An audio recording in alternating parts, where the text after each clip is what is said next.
Hi అందరికి, అందరూ బాగున్నారా? నేను మీ అనన్య. ఈరోజు మరో మంచి మాటతో మీ అందరి ముందుకు వచ్చేసాను. ఈ సమాజం ఎలాంటిదో ఎప్పుడైనా గమనించారా? నేను చెప్తాను, వినండి. మనం ఏడిస్తే నాటకము అంటారు, అదే నవ్వితే నీకు ఏ బాధలు లేవులే అని అంటారు. మౌనంగా ఉంటే తప్పెప్పుకున్నట్టే అని మాట్లాడుకుంటారు.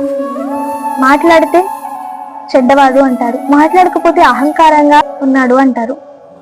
బ్రతికితే వీడెప్పుడు చేస్తాడో అని మాట్లాడుకుంటారు, అదే పోయాక అయ్యో పాపం అని సానుభూతి చూపిస్తారు.